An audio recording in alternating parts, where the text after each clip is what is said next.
Kumusta kamong tanan? Daghang salamat nga kita makatuon gihapon sa balaan nga pulong. So kumusta kamong tanan dinha? Como estas tú? Muy bien, gracias. So karon nagpasalamat lang ko sa tanan nga mitabang aron nga kita maka Bible study. I love to study the Word of God. O gusto usab ko nga mahigugma mo sa pagtuon sa pulong sa Ginoo. Mao ni nga atong gihimo. Dili nga maka-converter ng tao, wala man ko'y makuha, apahan gusto na akong mahibaw-an nga si Jesus mao ang anak sa Dios. Mao nay thema, mao nay gustong ipasabot ni Marcos ang magsusulat sa Biblia. So walay paglangay-langay, ang tanan atong ihatag sa atong Ginoong Hesukristo, ang atong pagtuon karon. So mag-ampo kita. Amahan mong langit nun, ikaw ang gabuhat sa kalibutan, sa imong pulong lamang nabuhat ang kalibutan. Ikaw Ginoo, bisag unsa kadako sa unos sa kinabuhi, sa unos imong ipahunong, aduna kay gahom. Ginoo, sa among pagtuon karon, hinaut paunta nga ang Espiritu Santo mao'y magagiya kanamo. Imo untang abrihan ang among tagsa ka kasing-kasing. Nga mosulod imong pulong, nga ang liso mutubo sa among kasing-kasing. Ginoo, panalipdi kami sa mga pagsulay ni Satanas. Ginoo, tudloa kami nga kami mag-concentrate sa among pagtuon karon. Sa ngalan ni Hesus nga manluluwas. Amen. So, sa walay paglangay-langay sa in English, without further ado, mag-review kita sa usang semana. Mag-review or ipadayon nato ang atong pagtuon. Akong gilantaw kung unsa maning binisaya og review. Mingon sila pagrepaso gikan sa pulong Espanyol, pero sa in English review mas maintiguhan siguro nato, mas mantiguhan nato ang review kaysa repaso. Wala gani ko kahibalong repaso. Ako na nang gilantaw sa Google Translator na kini repaso din is binisaya. Pero review para nga dili nato malimtan, kay ako malimtanon og husto. Bis nay usahay nga malimtan ako kung kinsa ang tinuod kong ngalan. So kitang tanan malimot. So mag-review kita unsa may atong nakuha, unsa may atong i-review didto sa sinulat ni Marcos sa kapitulo 4. Na ako'y unsa man ni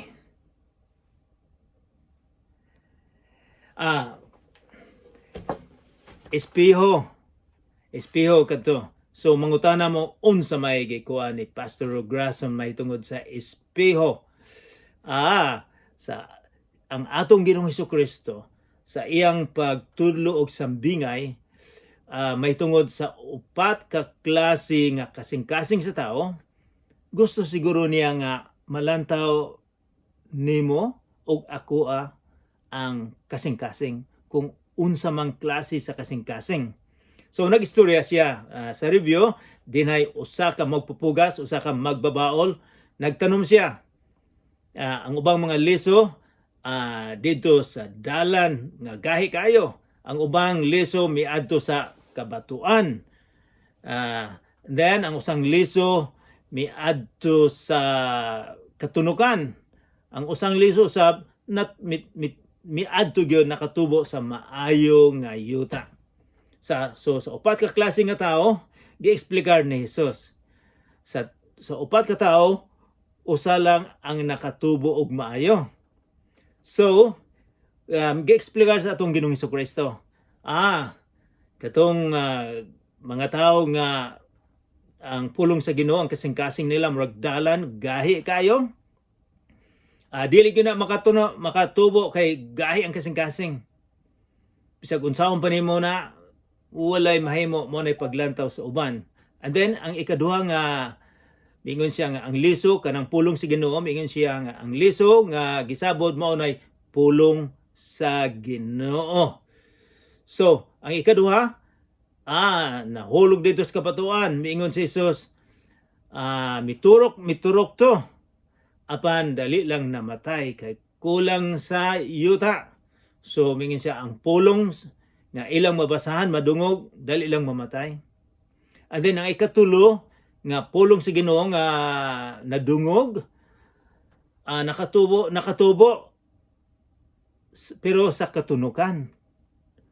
So, mingon ang atong Ginoong Hesukristo, kanang mga tunok maunay mga tao nga naminaw sila sa pulong sa Ginoo. Pero ang mga cares, ang ilang mga ambisyon nga yutanon, mawala ang pulong sa Ginoo silang kasing-kasing, matabunan. Mura nig istorya sa akong nadungog nga dinay usa ka lalaki. Miingon siya sa iyang girlfriend, sa iyang uyab, sa iyang trato. Gusto kitang pakasalan. Apan, pobre man ko, siya, dili man ko pareha sa ubang mga tao, nga guwapo kayo. Naay dakang kwarta, naay maayo kayong trabaho, naay sakyanan, naay guwapo kayong motorsiklo, taas og sweldo, dollar ang sweldo. Wala ako ni ana, apan ako kang gihigugma. Mingon ang babay, tinuod ako usab kang gihigugma. Apan, kinsa man ang tawhana nga imong giingon, gusto na akong maila-ila. So, ang babae di ay naigugma siya, pero nangita po di sa glain nga kanang makahatag og kalipay niya nga daghang kwarta o makabakasyon. So, ang tinuod niyang gugma sa lalaki, mawala gyud na. Kay nasudlan man og daghang mga idea, daghang gugma nga kalibutan-on. So, ang ikaupat nga grupo sa liso, sa pulong sa Ginoo nga nakasulod, mao katong mga tao nga ang sinultian, ang pulong sa Ginoo nakaturok gid sa ilang kasing-kasing. Naka-influensya nila nga ang Espiritu Santo may naka-epekto sa ilang kinabuhi, nga sila nag-alagad sa Ginoo, nga sila ang ilang paglantaw dili lang sa yutanon, kundi naglantaw sila sa gisaad sa atong Ginoo. So og naapoy responsible ang mga tao nga nakadawat sa pulong sa Ginoo, nga ang kasing-kasing malumo, nga ila usab nilang isulti ni sa uban ang maayong balita, dili lang sa iyaha. So sa akong example sa usang semana, nga kung naay usa ka scientist nga nakadiscovery og medisina sa cancer. Kay karong panahon na daghang kay mga cancer. And then nakadiscovery siya, pero iya ning gitago siyang kaugalingon. Walay maka-avail, wala siya matabangan. Kay iya malang gitaguan ang iyang nahibawan. Kung siya nakadiscover, iya gyuning ihatag sa tanan, iyang ipahibalo aron nga daghang maayo sa cancer. Naapoy cancer karon, ang cancer sa sala. So, ang pulong lang sa Ginoo ang makahupas, makapawala sa cancer sa atong mga sala. So, maunay atong review. So, walay pagdugay-dugay, moadto kita sa atong i-continue, atong ipadayon, maayong pulong diyan ang ipadayon, sa versikulo 35 sa kapitulo 4 sa sinulat ni Marcos. Dili si Presidente Marcos, kundi si Marcos nga nakakita sa atong Ginoong Kristo, nga nakadungog siya sa mga istorya sa mga disipulo.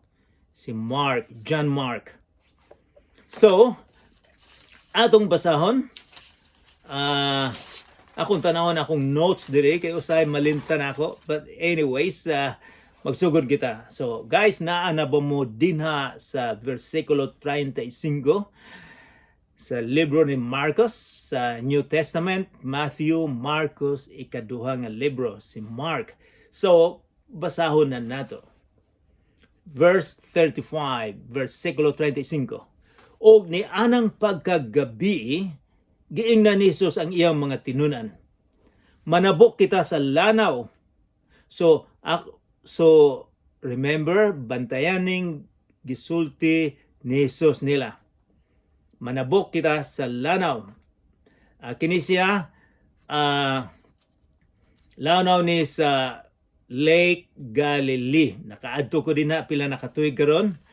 Ang Lake Galilee 166 square kilometers. 166 square kilometers. So dako kayo ni ang Lake Galilee. So ang Lake Galilee ubos ni siya mga 500 below sea level. Kung kini ang dagat sa Mediterranean, ang lake ubos kayo ni. So kining lake ni, kining lanaw maapektuhan kung unsa katugnaw ang hangin sa Mediterranean moagi sa lake, dali lang ning muunos, daling murag bagyo kalit lang. Tungod sa diferensya sa bugnaw o sa init, mao nay mahitabo. So mao nay bantayan ninyo. And then so mingon siya, moadto kita sa usang lugar. Verse 36, busa gibiyaan nila ang panun sa katawhan og ang mga tinunan misakay sa sakayan. Nga gisakyan ni Jesus og nagkuyog sila. May ubang mga sakayan usab didto. So misakay sila, kining sakayan ako ning nakita didto sa Israel. Kay nakakaplag sila, nakakalot sila og sakayan sa panahon gyud sa atong Ginoong Hesukristo. 2000 na katuig karon. So nahibalo kita unsa kadako ang sakayan. Nakita na ako ni. So akong gilantaw 27 feet long, 27 ka feet, and then 7.5 ang wide ang gilaparon, and then 4.3 feet ang gikan sa keel, and then paingon diri sa diri sa taas sa sakayan. So mao na, dili na ko kayo, pero ang usa ka dosina makasulod. So mao na sakayan nila. Tinuod gini nga kining sakayan na. And then unsa may nahitabo? Ato nang nahibawan kung unsa kadako ang lake, atong nahibawan kung unsay mahitabo sa lake, sa lanaw kung moagi ang tugnaw nga hangin nga gikan sa Mediterranean, ug ato usab nga mahibawan kung unsa kadako ang ilang sakyanan. So verse 37, unsa may mahitabo? Busa unya mihuros ang usa ka kusog nga unos, ug tungod sa dagkong balod nasudlag tubig ang sakayan ug hapit na kini mapuno. Wow! Kay bulo ka sa pagbasa nako niini murag na nervous kog jutay. Nganuman sa bata pa ko nagtrabaho ko sa barko.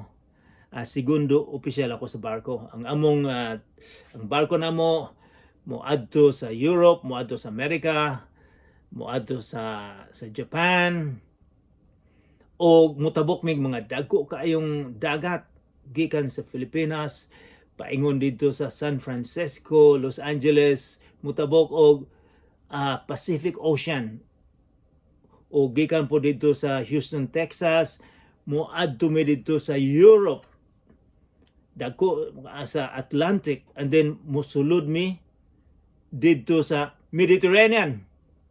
So nakatilaw, and then gikan dito sa Mediterranean, moadto na pod mi, mobalik mi sa Japan, so moagi mi din na sa South China Sea.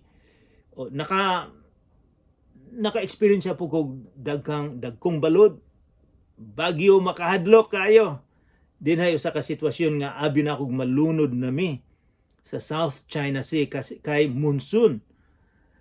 Ang mga kauban akong mga marino, nag-ampo na sila, tanang santos ilan ang giampo.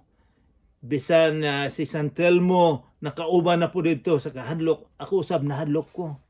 So kining mga tawhana, mga disipulo sa atong Ginoong Jesucristo, kuan ni sila mga eksperyensyado nga mga mangingisda, dili ni basa-basa sila, kahibalo sila, naka-eksperyensya nganong nahadlok pa man sila. Unsa may nahitabo, hapit nang mapuno ang sakayan sa tubig. Verse 38, apan atong tan-aw unsay gihimo ni Hesus. Apan natulog lang si Hesus nga nag-unlan didto dapit sa likod. Gipukaw siya sa mga tinunan. Nag-ingon sila, magtutudlo. Wala ka ba mabalaga nga hapit naman kita malunod?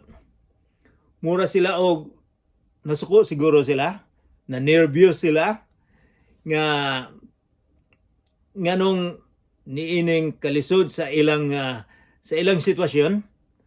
Ang atong Ginoong Jesucristo natulog lang. Murag gaduyan lang siya. O mingon sila, wala man ni siya mitabang, dool na tang malunod din naghabas na kita sa tubig, pero murag wala gyapon nahitabo. O gining atong teacher, rabbi, natulog lang. Posible siguro nag-snore pa ang atong Ginoong Jesucristo. Ilang gipukaw. And then verse 39, mibangon si Jesus og iyang gipahunong ang hangin ug ang mga balod iyang giingnan. Hunong, mingon sa usang translation, hunong, hilom. Iyang giistoryahan, nakipag-istorya siya sa balod, sa hangin iyang gipahunong. Unsay nahitabo? Og mihunong ang hangin og mibanos ang kalinaw. Dali lang nahitabo. Sa akong pagbarko sa una, walay panahon nga dali lang muhunong. Dugay gyud na kung kusog ang hangin, ang balod dako kayo. Dugay usab ni siyang makuan. Ang balod sige gyapon dagko, pila ka adlaw. Wala pa ko naka-experience nga kalit lang nawala ang balod, ang hangin kalit lang. Pero sa pulong sa Ginoo, sa pulong ni Jesus, miingon siya, hunong, hilom, iyang giistoryahanan. So, unsa may nahitabo nila? Miingon si Jesus kanila, nganong nalisang man kamo? Wala ba kamoy pagsalig? Apan nahibulong sila pag-ayos og nagpangutan anay. Kinsa man kining tawhana nga bisan gani ang hangin og ang balod mutuman man kaniya. So maunay atong tan-awon karon ang eksperyensya sa mga disipulo ni Jesus. Una, atong tan-awon sa versikulo 35, utro na ako. Og ni anang pagkagabi, giingnan ni Jesus ang iyang mga tinunan, manabok kita sa lanaw. Maunay promise sa atong Ginoong Jesucristo sa ilaha. Nga manabok gyud kita. Wala siya moingon tingali makatabok kita. Miingon siya nga manabok kita. Wala makasabot ang atong mga disipulo, ang disipulo. Wala sila, nalimtan nila nga si Jesus misaad. Misaad siya nga manabok kita. Wala sila pagsalig sa gisulti ni Jesus. Sa ilang kalisang, nalimtan nila nga si Jesus uban kanila. Nalimtan nila nga ang nagbuhat sa kalibutan uban kanila. Nalimtan nila nga si Jesus nagpromise, nagsaad nga dalon ko kamo sa pikas nga lugar. Mausab nay kining mga disipulo, kulang sila sa pagsalig sa atong Ginoong Jesucristo, sa atong Ginoong Hesus. tungod sa ilang kalisang. Ang ilang gilantaw maulang ang panahon. Ilang gilantaw ang kamakalilisang nga balod ug hangin. Wala nila lantawa nga ang gabuhat sa kalibutan uban kanila. Posible ba usab nga ikaw ug ako malimtan nato? Kay sa tinuoray gyud, kitang tanan, ikaw ug ako, makatilaw og bagyo sa kinabuhi. Makatilaw og unos sa kinabuhi. Tingali sa atong asawa, tingali sa atong mga anak, daghang dinhi sa kalibutan, daghan kaayo. Daghang kaayong makahadlok nga mahadlok kita. Og malimtan nato ang atong Ginoo. Misaad ang atong Ginoo. Misaad si Jesus nga magauban ako kaninyo. Si Jesus usab gasaad nga kung kinsa to musunod niya, iyang dalhon sa iyang lugar. Mao nay saad, daghang kay mga saad ang atong Ginoong Hesukristo. Misaad siya nga siya lang ang dalan, siya lang ang kamatuoran, siya lang ang kinabuhi nga walay katapusan. Matahom kayo ang gisaad sa atong Ginoong Hesukristo. Unsa may atong buhaton sa saad? Unsa may dinhay akong basahon kini gisulat ni Haring David sa Salmo. Kini nasulat ni Haring David more than 500 years before the birth of Jesus. Sa wala pa natawo si Jesus, gisulat na ni Haring David. Salmo 89 verses 8 to 9. So tan-aw na to unsa man gisulat ni David. Niingon siya, O Ginoo, Dios nga labing gamhanan, walay sama kanimo. Matinud-anon ka, naghari ka sa gamhanang dagat. Gipalinaw mo ang bangis nga mga balud. Si Haring David, iyang nagsulat siya may tungod ni Jehovah. Nga unsay gisulti, nga ikaw gipalinaw mo ang bangis nga mga balud. Kinsa man ni Jesus? Siya ba ni ang gisulat ni Haring David nga gipalinaw niya ang dagat, ang mga bangis nga balod? Kinsa man ni Jesus di ay? Si Jehovah gamhanan, iyang gipahilong ang mabangis nga balod. Ang atong Ginoong Hesukristo usab nahimo na niya. So kinsa man ni Jesus? Ordinaryo ba siyang mga tao lamang? Ordinaryo ba siyang nga tao? Daghang mga tao sa kalibutan karon nga dili motuo nga si Jesus ang Ginoo. Sa ila ganing pag-ampo, dili nila i-appeal ang ngalan sa atong Ginoong Hesukristo.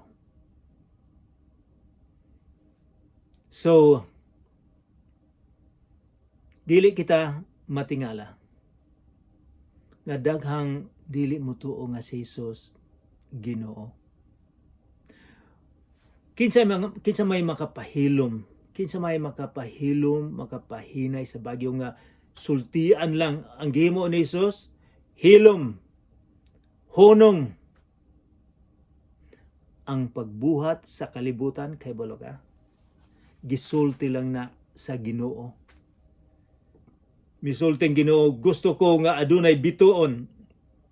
Gusto ko nga adunay constellation. Gusto ko nga adunay yuta. Gisulti lang niya na. So kinsa man ni Jesus nga gisulti lang niya mituo Adunay mga tao moingon nga si Jesus wala man moingon nga siya ang Ginoo. Moingon dayon sila, abrihan ninyong Bible nga ipakita ninyo kung haing versikulo nga si Jesus moingon, ako ang Ginoo. Pero sa gibuhat karon sa atong nabasahan, ang iyang gibuhat nga gipahunong niya ang unos, ang bagyo, maunay atong makita nga ang kinaiya ni Jesus kinaiya usab sa amahan sa Ginoo. Kung unsay mahimo sa amahan, mahimo usab sa anak. Si Jesus ang kumpleto nga Ginoo, kumpleto usab siya nga tao. Nagpahulay siya, nakatulog siya, kay gikapoy og husto, kumpleto siyang tao. Apan, iyang gipahunong ang bagyo.